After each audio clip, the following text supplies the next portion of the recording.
দেখেন আজকে বাংলাদেশ আবার নতুন করে স্বপ্ন দেখছে।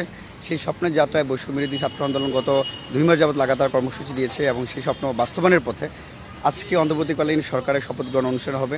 আমরা ইতিমধ্যে আমাদের জায়গা থেকে যে রূপরেখা দিয়েছি, কমিটিগুলো দিয়েছি, কত সদস্যের হতে পারে, সেখানে কিন্তু আমরা বলেছি যে সর্বজন গ্রহণযোগ্য একজন ব্যক্তি আছে, যাকে তাকে যদি ইন্টারিম গভর্নমেন্ট দেওয়া হয় পুরো বিশ্বতে একটা তার গ্রহণযোগ্যতা বৃদ্ধি পাবে। সেই জন্য আমরা ডক্টর ইউনূস হোসেনকে আমরা প্রপোজাল দিয়েছিলাম, উনিও আমাদেরকে সেই অ্যাকসেপ্টেন্স করছে।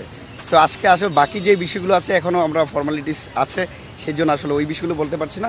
আমাদের এখানে আমরা মিটিংয়ে আছি, দেন আজকে উনি যেহেতু আসছে এয়ারপোর্টে, আমরা ওনাকে রিসিভ করতে যাব এবং তারপরেই আমাদের সেই মাহেন্দ্রক্ষণ আসবে যে একটা ফেসিবাদের শাসন অবসান হয়ে একটা গণতান্ত্রিক বাংলাদেশ হবে, নিরাপদ বাংলাদেশ হবে, বৈষম্যহীন একটা বাংলাদেশ হবে, যে বাংলাদেশের জন্য মূলত 1971 সালে মুক্তিযোদ্ধা শহীদ হয়েছে।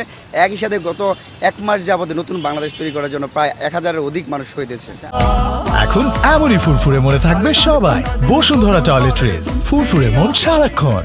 আপনারা এখনও টিএসসিতে মিটিং করতেছেন, একটা বিষয়, একটা হচ্ছে উনি আসার পর ওনার সাথে পরামর্শ ভিত্তিতে নেবেন না আপনারা নিজেরা আগে ডিসিশন নেবেন, না কি প্রক্রিয়াতে এগোচ্ছেন?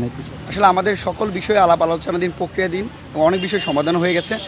উনি যেহেতু একজন শ্রদ্ধার ব্যক্তিত্ব, আমরা ওনাকে এয়ারপোর্ট থেকে রিসিভ করবো। তার পরবর্তীতে আরও কিছু ফর্মালিটিস আছে, যেহেতু আমাদের নিরাপত্তা বিষয় থেকে অনেক কিছু আছে, পরবর্তীতে আপনাদেরকে আপডেট জানাবো এবং আজকে খুব ভালো কিছু হচ্ছে ইনশাল্লাহ।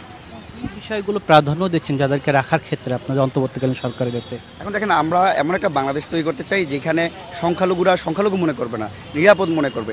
আমরা তাদের প্রতিনিধিত্ব রাখতে চাই।